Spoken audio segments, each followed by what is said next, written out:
All right, this horrible bridge collapse. There are several questions on what really could be the possible reasons of this tragedy. We're giving you a quick look at what went by. Botched up renovation of this 140-year-old bridge. This bridge renovation itself was supposed to take place in a good 8-9 months, but it was cramped up and completed in 5 months' time. So one can imagine how what a shoddy job must have been done by this private company or ever. Now, overcrowding on that bridge has resulted in this bridge collapse is what, of course, experts are suggesting at this point, and that seems like the obvious reason. Why were people allowed to come out in numbers on that bridge? Was there no control? Was there no strict checks while tickets were being issued by this private company? Local operators allowed for crowd flouting norms. Now, despite there being strict suggestions, and there are posters all over, signages that says overcrowding not allowed, selfies not allowed, and basically protocols on what to do when you get on that bridge, it appears that there was nobody to monitor these crowds brazenly flouting all those norms.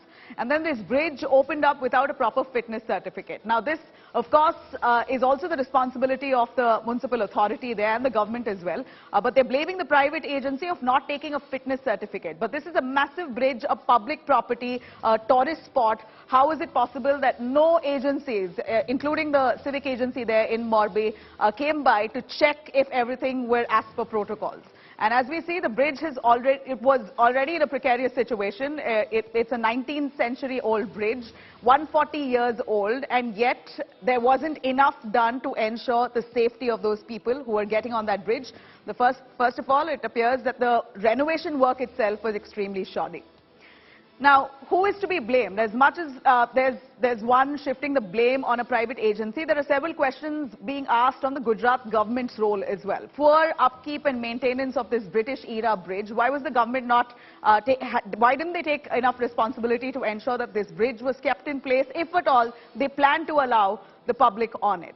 The Oreva Group, quite naturally, this is the company that's also been mentioned in the FIR. This is the private agency that's been given the tender by the government to renovate this bridge and maintain this bridge. Clearly, shoddy renovation work, rushed up repair work, and they've allowed for overcrowding on that bridge. And that itself seems to be the primary reason of this bridge collapse. And moreover, it appears that this company, Oreva, has sold tickets. And that's led to overcrowding. They've sold tickets much beyond capacity. Close to 300 odd people were on that bridge is what is estimated as per our reports on ground. But that bridge could not hold that capacity. It was much over capacity. And this bridge, as far as we see, was reopened without the civic body's nod. And that's what the civic body claims, shrugging off responsibility. Of course, it's the civic body also to be questioned at this point as to why was there no due checks. It's a public property, a public place, a tourist attraction. Why was there nobody from the civic authority there present to ensure that it's all safe and under control? Now, clearly we see no safety checks were carried out for this bridge before it was reopened, and that's primarily the mess here that's resulted in brazen flouting of norms, because there were no prior checks by any agency whatsoever. And all of them, it appears, have acted against the protocol. So clear violations here on every level. And unfortunately, there's no one that you can pin the blame here. The civic agencies, the Gujarat government blaming this private agency or ever of doing a shoddy job of maintenance and refurbishing and allowing for overcrowding to take place.